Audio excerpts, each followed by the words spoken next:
Success dancing ඇකඩමියගේ පළවෙනි vlog එක ඔන්න ඔයගලන්ට අරගෙන ආවා. රංගාභිෂේක් මංගල්‍ය. අපි ඉතින් උදේම නාලා මේකප් කරලා මෙන්න මේ විදිහට තමයි චාරිත්‍ර ටික ඉවර කරගෙන ආවේ. ඊට පස්සේ අපි ඉස්සෙල්ලාම නටුවේ මංගලම්. මේගොල්ලෝ පුදුම බයකින් මේක නටුවේ. මේගොල්ලන්ගේ පළවෙනි අත්දැකීම. ඒගොල්ලෝ ඒක ලස්සනටම කරා. මටත් හිතා ගන්න බැරි වුණා ප්‍රැක්ටිස් කරනකොට මහන්සි නිසාද දන්නෙත් නෑ ඒගොල්ලෝ නැටුවේ නෑ.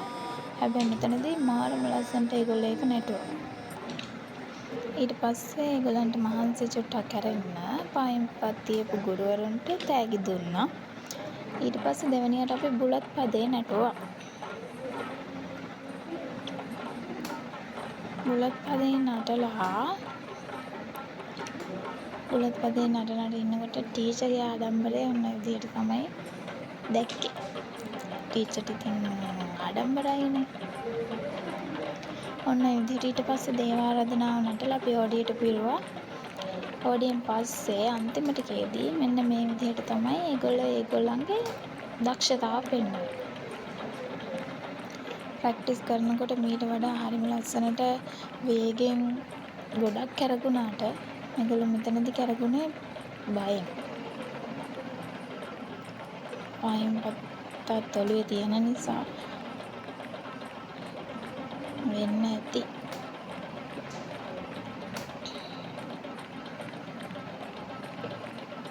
හිතුවට වඩා ලස්සනට හැබැයි ඒගොල්ලෝ ඒ වැඩේ කරා. ඊට පස්සේ අපිට තිබුණේ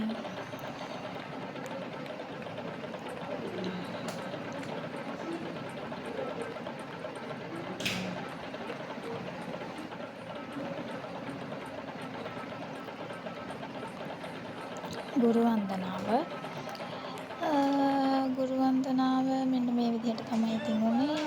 මේගොල්ලෝ මේ ගුරු වන්දනාවට නටන අයිටම් එක ඒගොල්ලොම හදාගත්ත එකක්. අපි දෙන්න දන්නේ නෑ ඇත්තටම.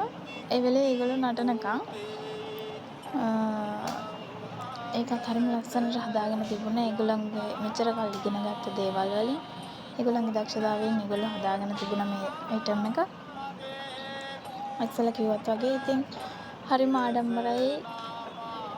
අපි දෙන්න ඉස්සරහ අපි දෙන්න උගන්වපු දේවල් මේ විදිහට ඒගොල්ලන් තනියම නිර්මාණය කරගෙන නටනවා කියන එකට ඒක හරිම නිහතමානී ආඩම්බරයක් ගුරුවරයෙක් විදිහට. ඊට පස්සේ ගුරු වන්දනාවෙන් පස්සේ දෙමාපිය වන්දනාව තිබ්බේ. ඒගොල්ලන්ගේ දෙමාපියන්ට වන්දනාව කරා.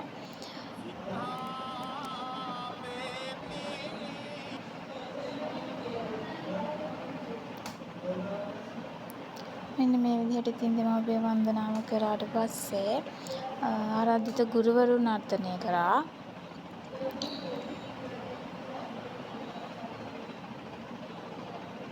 ඊට පස්සේ අපිට බෙර වලින් සහයෝගය දුන්න අයටත් සවුන්ඩ් වලින් සහයෝගය දුන්න අයටත් ෆොටෝග්‍රැෆි කරපු අයටත් මේක චාරිත්‍ර කරපු අයට හැම කෙනෙක්ටම ගොඩක් ස්තුති කරන්න ඕනේ මේ වෙලාවේ. මෙන්න මේ විදිහට අවසානට ලස්සන ෆොටෝ ටිකක් වැදලා තිබුණා. ඉතින් අපිට ෆොටෝ වලින් සහයෝගය දුන්නේ නුමයා ස්ටුඩියෝ. සවුන්ඩ් වලින් සහයෝගය දුන්නේ විල්සන් සවුන්ඩ්. ඉතින් ඔන්න ඔහොමයි අපේ එක උනේ. ඔන්න ඉතින් ඊට පස්සේ අපි ඊළඟ vlog එකෙන් හම්බෙමු.